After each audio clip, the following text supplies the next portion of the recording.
and they said hi to me, and I didn't want to be ignorant. I told them what I was doing because they said, don't stop, don't stop. I don't want to capture somebody live streamed that doesn't know exactly what it's all about. It may not be nice to them. So I was talking about Whitehaven. With these live streams, I'll be repeating a lot because I'm going to tell a story over and over again.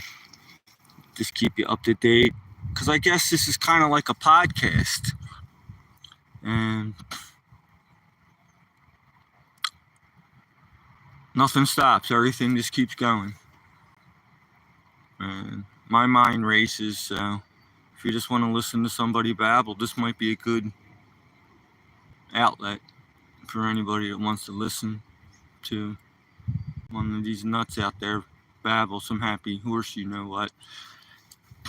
Try not to curse. I mean, that's important. And so I was telling you about Whitehaven, how the river is populated with a lot of canoeists and kayakers and rafters, and I think that's where I left off at, how crowded it gets during the summer months. That river is controlled by the Francis Walter Dam, and it used to be where that river had no regards to whitewater activity. The dam only considered flood control. That was their main purpose.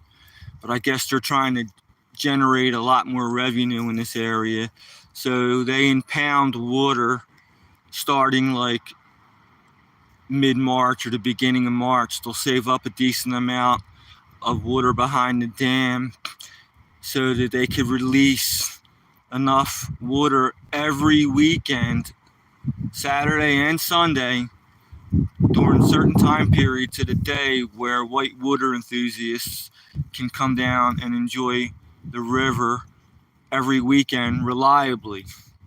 And that's a big deal because it used to be you'd have to catch it right after a rainstorm or during like a spring melt. And usually the weather doesn't cooperate for events, things like that. So now that the dam is impounding water and having releases every weekend consistently and reliably, it's drumming up a lot of whitewater business in this area. And I'm kind of hoping it turns out to be like a real tourist attraction where if somebody says, Northeast Pennsylvania, people might think, oh, the Lehigh River. Kind of how it is like in Western Pennsylvania. There's a river out there called the Agozzino, and there's a little town called Ohiopyle, and that's pretty well known to anybody in the business, in the kayaking, whitewater rafting, canoeing business. If somebody says the Agozzino River, Ohiopyle, Pennsylvania, they all know that. And I'm kind of hoping that's what happens with the Lehigh here. I'm going to get up and start walking with my baby. And that's what I'm kind of hoping happens with the Lehigh. We get a lot of recognition that way. Yeah, Whitehaven, small population.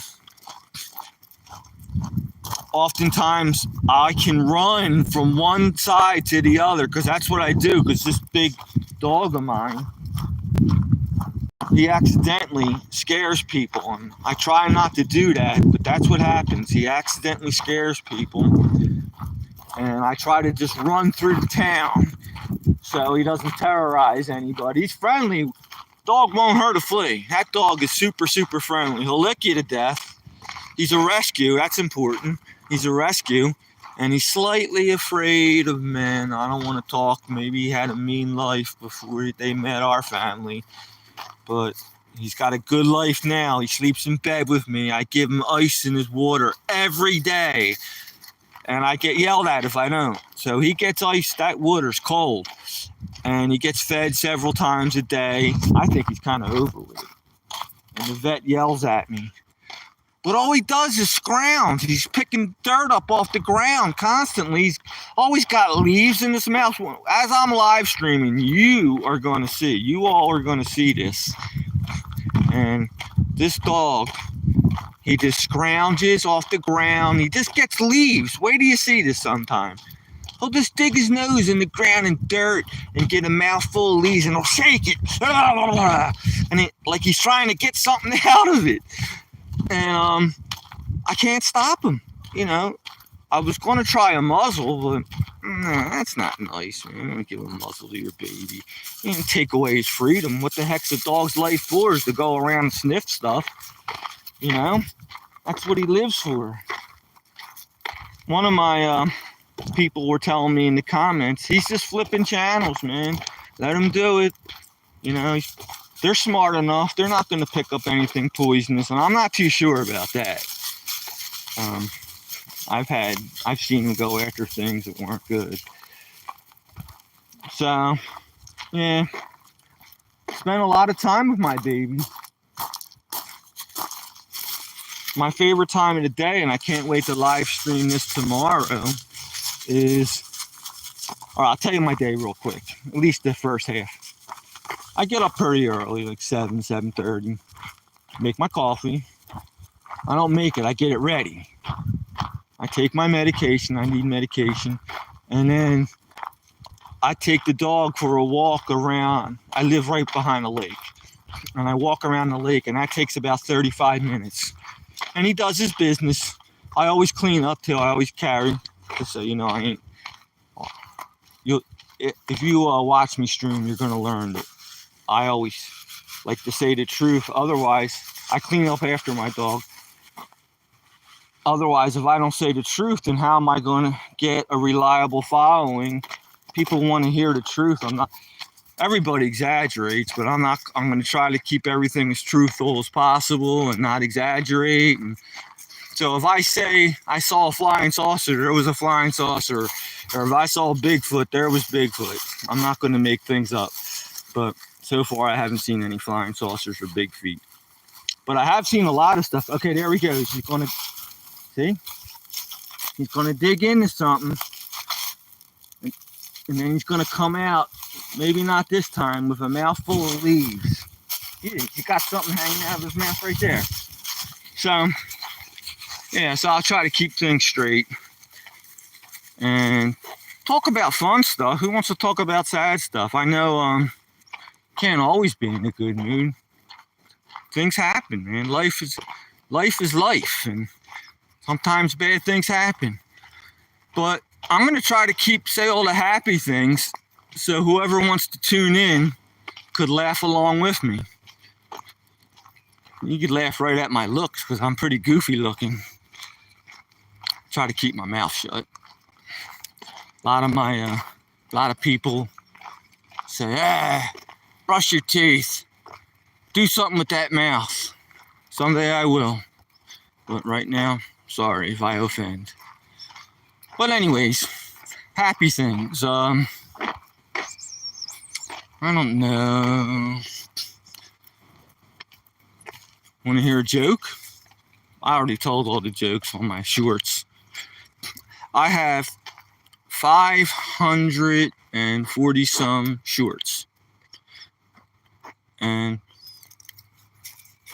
most of them, not most of them, half of them are of the dog. There is a small portion of where I wear this goofy headlamp and I talk like an idiot and I do idiotic things. Like I'm wearing this headlamp and I put on like 2 pair of glasses and I do this shtick. And one of them was, just to give you an idea, and I titled the video, How to Screw in a Light Bulb. And I do like a 30-second or a 1-minute shtick of how to screw in a light bulb wearing this headlamp thing with 2 pair of glasses. And I even laugh at myself when I watch the videos. I think that stuff's funny, man.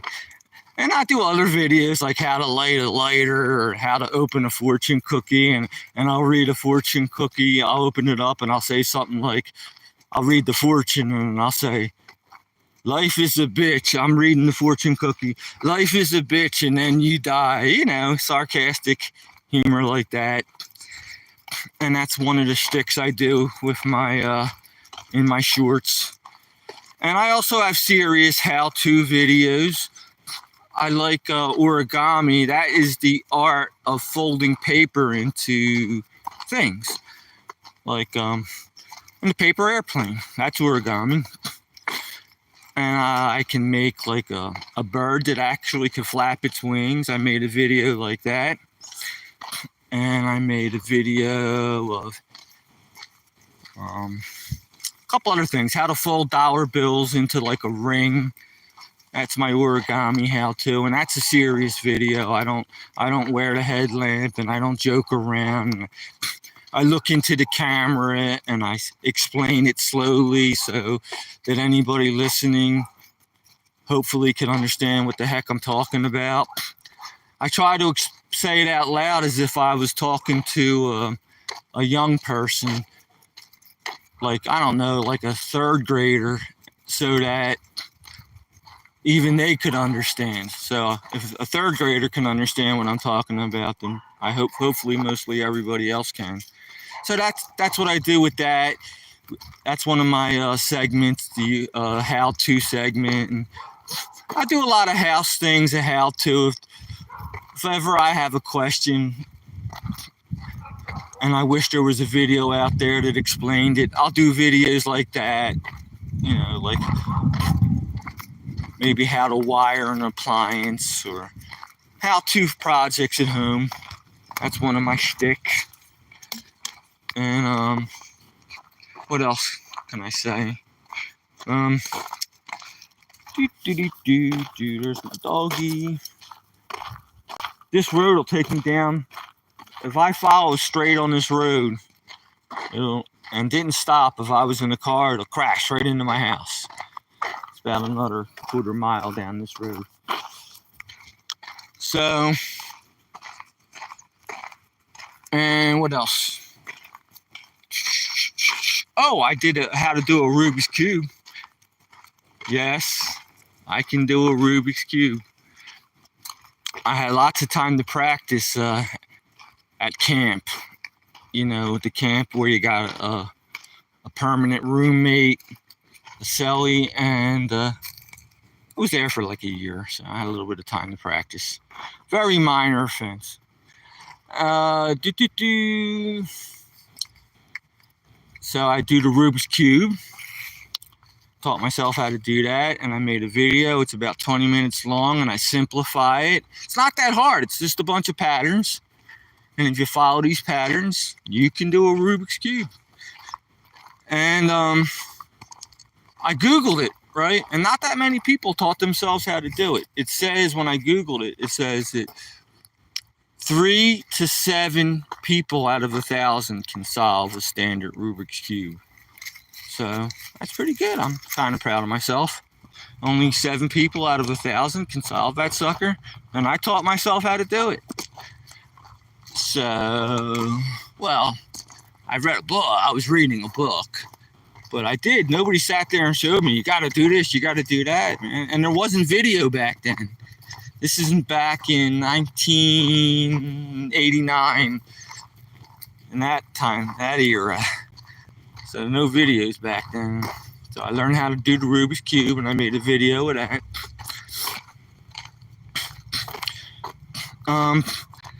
Before I got into the YouTube thing seriously, I was just doing it to show off some of my hobbies.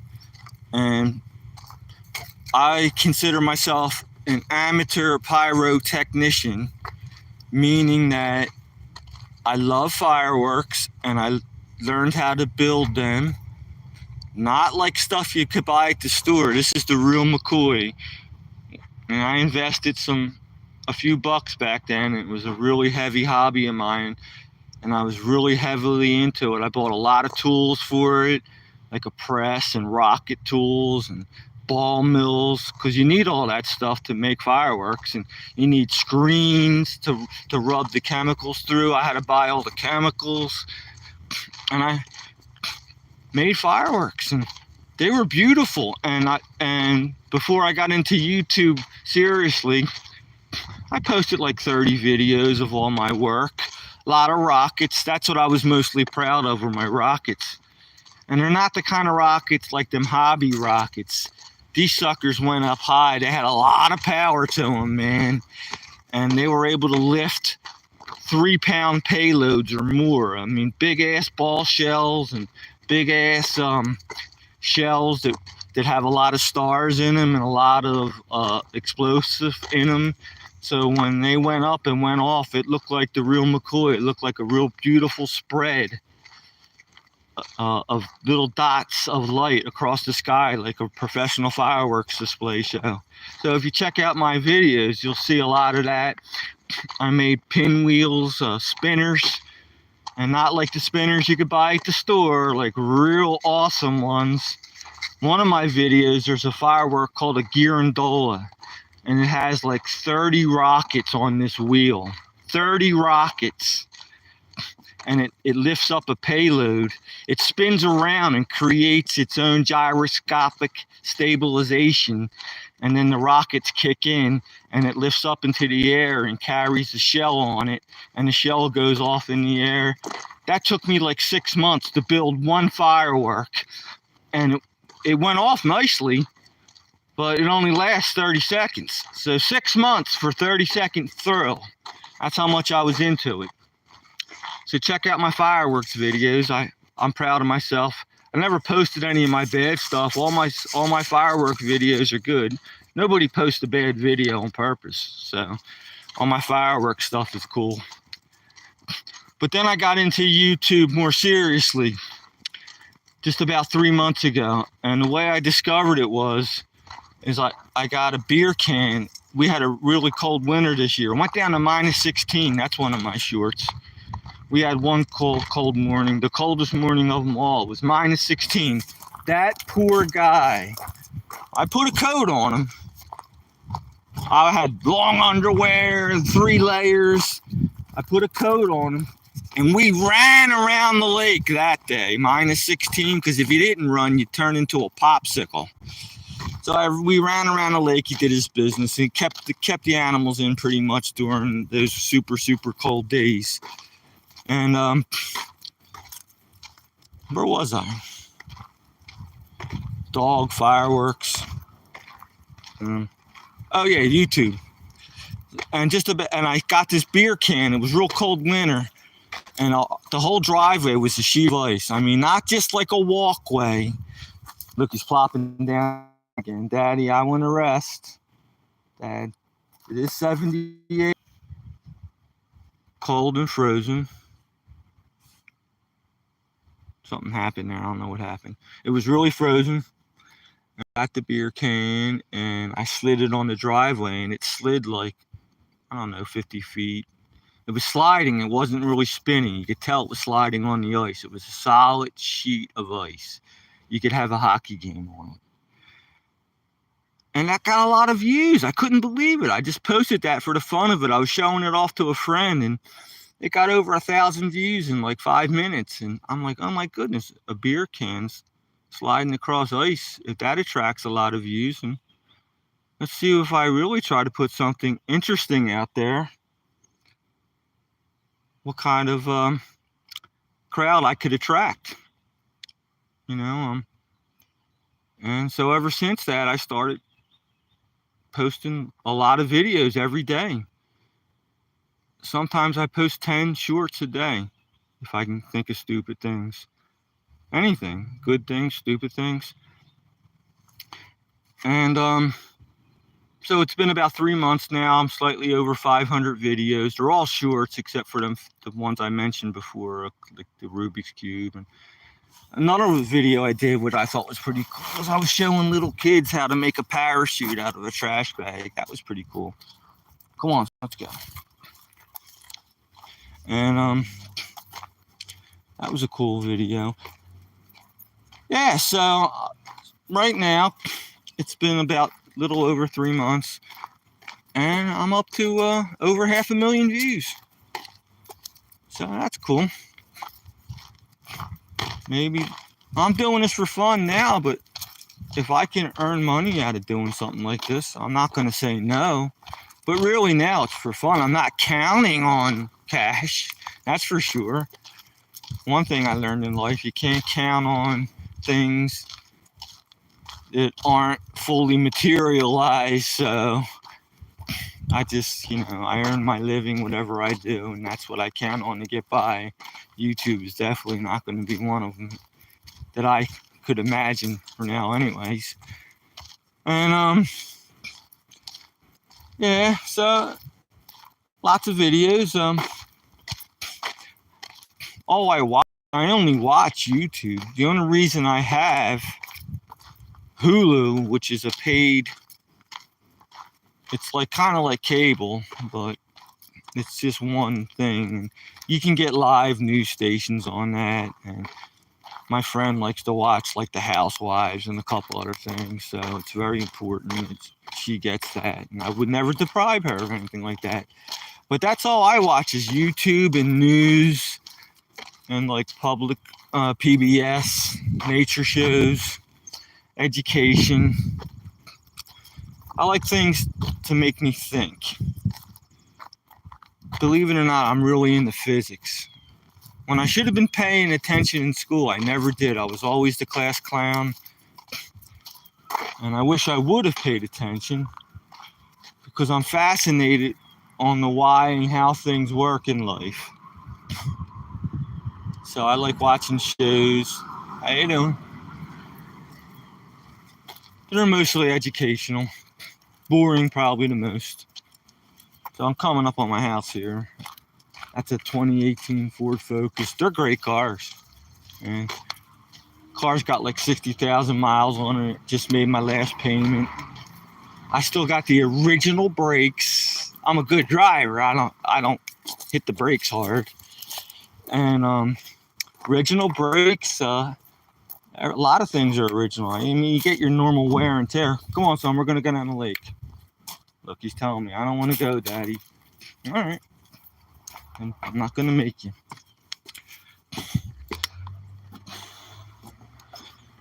I'll let him sit on out here. I'll leave the door open when he's going in.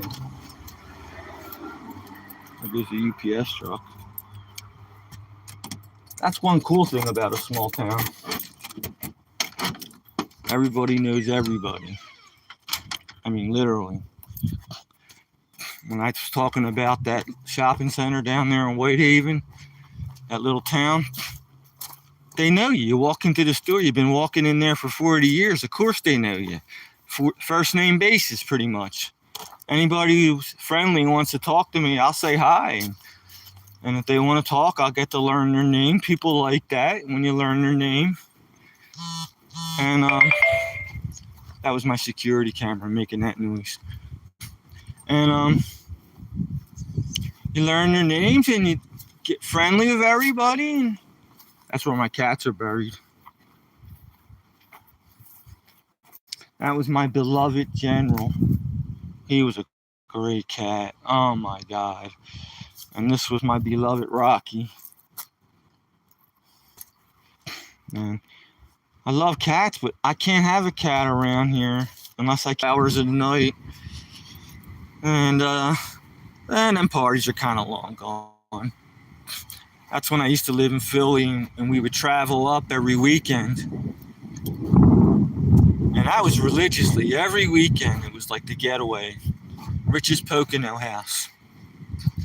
And I'd invite everybody and their grandmother up. I didn't care, man. The more the merrier. And a lot of times they'd come.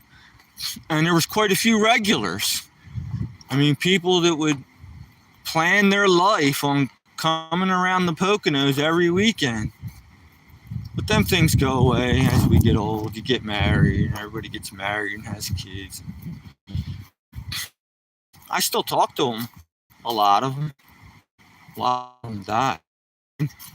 But a lot of them are still alive, and whoever wants to chat with me, I'll talk to them. Either phone call or social media. So here's that stream.